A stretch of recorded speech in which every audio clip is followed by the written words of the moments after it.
ಸುವರ್ಣ ಕರ್ನಾಟಕ ಗಾಣಿಗ ಮಹಾಸಭಾ ಸಮಸ್ತ ಕರ್ನಾಟಕದ ಗಾಣಿಗ ಬಂಧುಗಳಲ್ಲಿ ವಿನಂತಿಸಿಕೊಳ್ಳುವುದೇನೆಂದರೆ, ಬಂಧುಗಳೇ, ರಾಜ್ಯದ ತುಂಬ ನಾವು ಸಂಚಾರ ಮಾಡಲು ಆಗುತ್ತಿಲ್ಲ. ದಯಮಾಡಿ ಎಲ್ಲರೂ ಸಹಕರಿಸಿ. ನಮ್ಮ ಜಿಲ್ಲೆಗೆ ಬಂದಿಲ್ಲ, ನಮ್ಮ ತಾಲೂಕಿಗೆ ಬಂದಿಲ್ಲ, ನಮಗೆ ದೂರವಾಣಿ ಕರೆ ಮಾಡಿಲ್ಲ ಅಂತ ಯಾರೂ ಅನ್ಯೋನ್ಯ ಭಾವಿಸಬೇಡಿ ಬಂಧುಗಳೇ.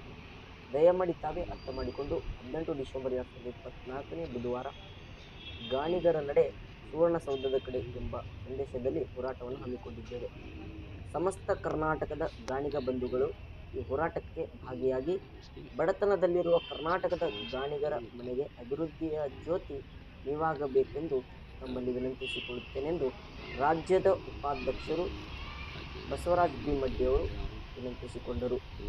ರಾಜ್ಯ ಅಭಿವೃದ್ಧಿ ನಿಗಮವನ್ನು ಪೂರ್ಣ ಪ್ರಮಾಣದಲ್ಲಿ ಕಾರ್ಯರೂಪಕ್ಕೆ ತರುವುದರ ಜೊತೆಗೆ ಅನುದಾನ ಬಿಡುಗಡೆಯನ್ನು ಆಗ್ರಹಿಸಿ ಸುವರ್ಣ ಕರ್ನಾಟಕ ಗಾಣಿಗ ಮಹಾಸಭಾ ವತಿಯಿಂದ ಡಿಸೆಂಬರ್ 18ರಂದು ಬೆಳಗಾವಿ ಚಲೋ ಎಂಬ ಹೋರಾಟವನ್ನು ಹಮ್ಮಿಕೊಳ್ಳಲಾಗಿದೆ. ಈ ಹೋರಾಟದಲ್ಲಿ ದಿಗಂಬರೇಶ್ವರ ಮಠದ ಯೋಗಿ ಕಲ್ಲಿನಾಥ ದೇವರು.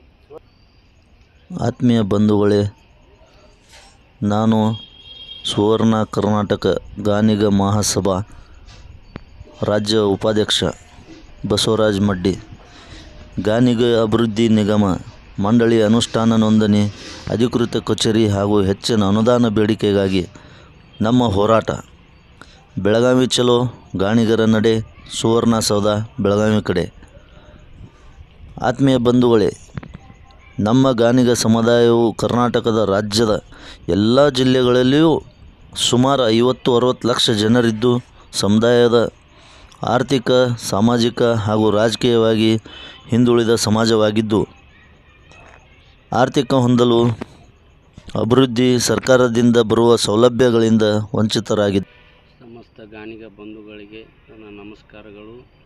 ಈ ಮಾಧ್ಯಮ ಮುಖಾಂತರ ನಾವು ತಿಳಿಸುವುದೇನೆಂದರೆ, ಈಗಾಗಲೇ ತಮಗೆಲ್ಲ ಗೊತ್ತಿದೆ, ಬೆಳಗಾವಿನಲ್ಲಿ ಸುವರ್ಣಸೌಧದಲ್ಲಿ ಅಧಿವೇಶನ ನಡೀತಾ ಇದೆ. ಹಾಗಾಗಿ ನಮ್ಮ ಗಾಣಿಗ ಸಮಾಜಕ್ಕೆ ಅನುದಾನ ಸಿಗದ ಕಾರಣಕ್ಕಾಗಿ, ನಿಗಮಕ್ಕೆ ಅನುದಾನ ಸಿಗದ ಕಾರಣಕ್ಕಾಗಿ ನಾವು ಕೂಡ ಹೋರಾಟವನ್ನು ಹಮ್ಮಿಕೊಂಡಿರ್ತೇವೆ.